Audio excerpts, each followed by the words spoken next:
19 मई बड़ा रविवार दिव्य और दुर्लभ संयोग में आई मोहिनी एकादशी के दिन शाम के समय चुपचाप दिए में एक चीज डालकर यहाँ जला दें। आपके सारे दुखों का अंत हो जाएगा। आपकी हर मनोकामना अवश्य ही होगी पूरी। बस एक बार कर लो यह उपाय। भगवान लक्ष्मी नारायण की कृपा से जीवन भर कभी नहीं होगी धन की कमी। राधे राधे दोस्तों, कैसे हैं आप सब? दोस्तों, इस बार मोहिनी एकादशी का व्रत 19 मई दिन रविवार को रखा जाएगा। मोहिनी एकादशी भगवान श्री हरि विष्णु को अत्यधिक प्रिय है। इस दिन भगवान विष्णु ने मोहिनी अवतार धारण किया था, इसलिए इस दिन भगवान श्री हरि विष्णु के मोहिनी अवतार का पूजन किया जाता है। इस दिन भगवान विष्णु का पूजन करने से कष्ट और दरिद्रता से मुक्ति मिलती है, सुख समृद्धि में भी वृद्धि होती है। इस बार मोहिनी एकादशी पर लक्ष्मी नारायण योग के साथ ही स्वास्थ्य सिद्धि योग और कई दिव्य और दुर्लभ संयोग एक साथ बन रहे हैं। इन अद्भुत संयोग में अगर आप दीपक में यह एक चीज डालकर जला देते हैं तो आपको करोड़पति बनने से कोई भी नहीं रोक पाएगा। जीवन में चली आ रही कैसी भी परेशानी हो, चाहे वह नौकरी संबंधी हो, विवाह संबंधी हो या कोई भी समस्या हो, वह सभी परेशानी मिनटों में दूर हो जाएंगी। दोस्तों, जैसा कि आप सभी जानते हैं, एकादशी का दिन भगवान लक्ष्मी नारायण को समर्पित है। यह दिन भगवान लक्ष्मी नारायण की कृपा प्राप्त करने के लिए बहुत खास माना जाता है।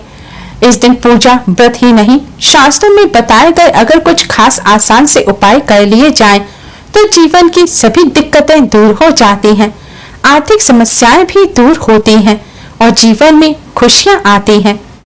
दोस्तों, अगर आप आर्थिक समस्या से घिरे हुए हैं, जितनी कमाई नहीं होती उससे ज्यादा खर्चा निकल आता है, घर में पैसा टिकता नहीं है, धन की दिक्कत लगातार बनी हुई है, तो आप एकादशी के दिन एक नारियल लें। आपको सूखा नारियल जो गोला कहा जाता है वह आपको लेना है, बिना जटा वाला।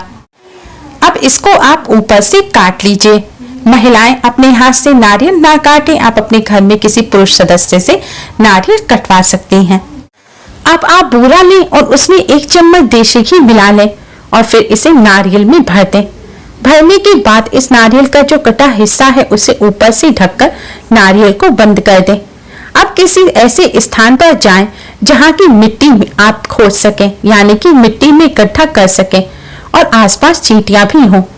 अब आप मिट्टी में इकट्ठा करके इस नारियल को मिट्टी में दबा दीजिए। आपको ऊपर से मिट्टी नहीं डालनी, सिर्फ इकट्ठा करके नारियल को मिट्टी में ढक देना है और फिर हाथ जोड़कर भगवान विष्णु मां लक्ष्मी जी को प्रणाम कर सभी आर्थिक समस्याओं को दूर करने की प्रार्थना करें। दोस्तों, शास्त्रों के अनुसार जैसे जैसे चींटियां उस घी मिले बूरे और नारियल को खाएंगी, आपकी आर्थिक समस्या भी भगवान लक्ष्मी नारायण की कृपा से जल्द ही दूर होने लग जाएंगी। कुछ ही दिनों में सभी तरह की आर्थिक समस्याएं दूर होकर धन लाभ होगा। अब हम आपको एकादशी पर करने वाला एक महा उपाय बताने जा रहे हैं। इस उपाय को करने से भगवान श्री हरि विष्णु मां लक्ष्मी जी की कृपा प्राप्त होती है।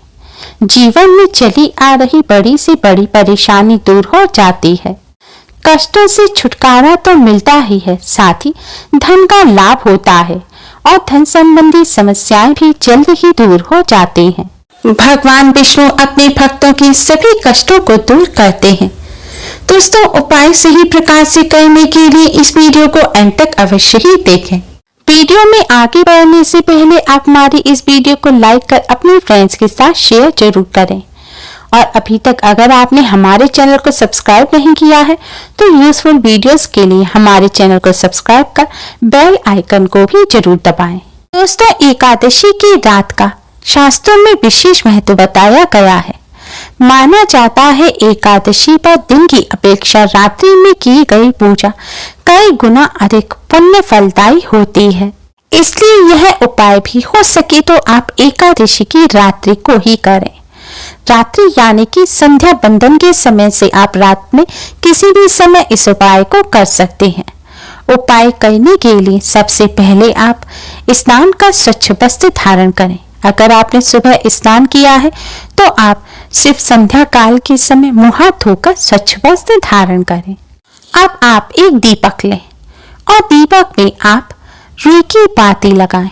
दोस्तों, दो तरह की बातें होती हैं, एक लेटी हुई बातें और एक खड़ी हुई बातें। जो खड़ी जिसे फूल वाली बातें बोला जाता है, जो पूरी जल जाती है। आपको इस तरह की बातें दीपक में लगानी है। बाती लगाने के बाद आप दीपक में शुद्ध घी भरें। शुद्ध घी ना हो तो आप अपने घर में मंदिर में जिस भी घी का दीपक जलाते हैं या मीठे तेल का जलाते हैं, आप वह इस दीपक में भर दें। आप इस दीपक को आप किसी कटोरी या फिर प्लेट में रखें।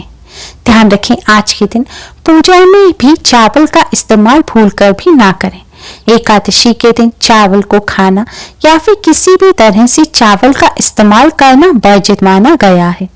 दीपक रखने के बाद अब आप इस दीपक को जलाएं और हो सके तो दीपक के साथ एक सुगंधित धूप बत्ती भी जरूर जलाएं। अब आप भगवान श्री हरि विष्णु जी को हल्दी से तिलक करें और माँ लक्ष्मी जी को कुमकुम से तिलक करें। अब आप भगवान श्री हरि विष्णु माँ लक्ष्मी जी को किसी फल, मिष्ठान या शक्कर का भोग लगाएं। भोग लगाने के बाद भोग स्वीकार करने की प्रार्थना करें। प्रार्थना करने के बाद आप 2 साबुत फूल वाले लौंग लें। दोस्तों, ध्यान रखें, आपको 2 लौंग लेने हैं जो साबुत फूल वाली हो। लौंग टूटी हुई नहीं होनी चाहिए। लौंग लेने के बाद इन लौंग को आप अपने मस्तक से लगाएं। अब इन दोनों लौंग को आप दीपक में डाल दें। दीपक में लौंग डालने के बाद आप भगवान श्री हरि विष्णु माँ लक्ष्मी जी को प्रणाम करें और अपनी सभी परेशानियों को दूर करने की प्रार्थना करें। प्रार्थना करने के बाद आप भगवान श्री हरि विष्णु जी के 12 मंत्र ओम नमो भगवते वासुदेवाय का 108 बार जाप करें। मंत्र है ओम नमो भगवते वासुदेवाय। अगर आपके पास तुलसी की माला है तो तुलसी की माला पर इस मंत्र का जाप करें। इस मंत्र का जाप तुलसी की माला पर करना सबसे ज्यादा शुभ माना जाता है। मंत्र का जाप करने के बाद अब आप हाथ जोड़कर थोड़ी देर जय मां लक्ष्मी का जाप करें।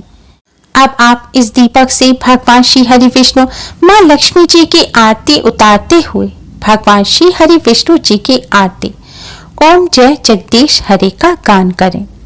भगवान जी की आरती उतारने के बाद दोस्तों, आपकी जो भी समस्या है, जो भी परेशानी है, वापस से उन सभी परेशानियों को दूर करने की भगवान श्री हरि विष्णु मां लक्ष्मी जी से प्रार्थना करें। प्रार्थना करने के बाद आप अपने मस्तक पर भी हल्दी कुमकुम से तिलक करें। और दोस्तों, जब तक यह दीपक पूर्ण ना हो जाए तब तक आप भोग भगवान जी के सामने से ना उठाएं। दोस्तों, जैसे घी खत्म होने के साथ दीपक की बाती जलती जाएगी, दीपक की बाती के साथ यह लौंग भी जलती जाएंगी और जैसे जैसे यह लौंग जलती जाएंगी, आपके जीवन से भी परेशानियां खत्म होती चली जाएंगी। मान्यता है कि दीपक की बाती के साथ जैसे जैसे ये लौंग जलकर राख हो जाती है, वैसे ही जीवन में चली आ रही समस्या, परेशानी, संकट भी दूर हो जाते हैं। और बाती और लौंग जब साथ में जलते हैं तो घी और लौंग जलने की जो सुगंध होती है, यह मां लक्ष्मी जी को अपनी तरफ आकर्षित करती है। इस सुगंध से मां लक्ष्मी जी प्रसन्न होती है और धन संबंधी समस्याएं दूर। दोस्तों, भगवान श्री हरि विष्णु मां लक्ष्मी जी की कृपा प्राप्त करने का, साथ ही जीवन में चली आ रही परेशानियों को दूर कर धन संबंधी समस्याओं से मुक्ति पाने का ये बहुत ही आसान और असरकारक उपाय है। जब दीपक पूर्ण हो जाए तो आपने भगवान जी को जो भोग लगाया है उसे प्रसाद के रूप में अपने परिवार सहित ग्रहण करें। और दीपक और लौंग की बाती और लौंग की जो राख है उसे आप अगले दिन शुद्ध जल में मिलाकर किसी पौधे की जड़ में डाल दें। ध्यान रखें, तुलसी जी की जड़ में न डालें, आप किसी भी अन्य पौधे की जड़ में इस राख को डाल दें। दोस्तों, इस उपाय को करने के साथ ही एकादशी के दिन कुछ बातों का विशेष ध्यान रखें। एकादशी के दिन भूल कर भी मीट, अंडा, प्याज, लहसुन या मदरा इत्यादि का सेवन ना करें। एकादशी के दिन सात्विक भोजन ग्रहण करें। एकादशी के दिन चावल या जौ का सेवन ना करें, क्योंकि एकादशी के दिन चावल और जौ को भी मांसाहार की श्रेणी में रखा जाता है। इसलिए एकादशी के दिन ना तो चावल और जौ का सेवन करना चाहिए, ना ही भगवान जी के पूजन में इस्तेमाल करना चाहिए। एकादशी के दिन चावल और जौ का सेवन महापाप माना जाता है, इसलिए भूल कर भी चावल और जौ का सेवन ना करें। एकादशी के दिन भगवान विष्णु जी को तुलसी पत्र अवश्य अर्पित करने चाहिए, लेकिन यह भी ध्यान रखना चाहिए कि एकादशी के दिन तुलसी के पत्ते नहीं तोड़े जाते। इसलिए एकादशी के दिन भगवान विष्णु जी को तुलसी पत्र अर्पित करने के लिए एक दिन पहले से ही आप तुलसी के पत्ते तोड़कर रख लें। अगर आप किसी कारणवश भूल गए हैं तो आप एकादशी के दिन तुलसी जी के पास जो खुद से टूटकर गिरे हुए पत्ते हैं आप वह ले सकते हैं, या भगवान जी के पूजन में आपने पहले जो उन्हें तुलसी पत्र अर्पित किए थे आप वह लेकर गंगा जल या शुद्ध जल से धोकर साफ करके वापस भगवान जी को अर्पित कर सकते हैं, क्योंकि तुलसी के पत्ते बासी नहीं माने जाते। दोस्तों, एकादशी व्रत के खास महत्व और नियम होते हैं, इसलिए एकादशी के व्रत कभी भी शुरू कर कभी भी बंद नहीं किए जा सकते।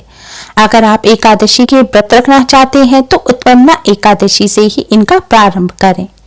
सिर्फ निर्जला एकादशी ऐसी होती है जिसका व्रत रखा जा सकता है।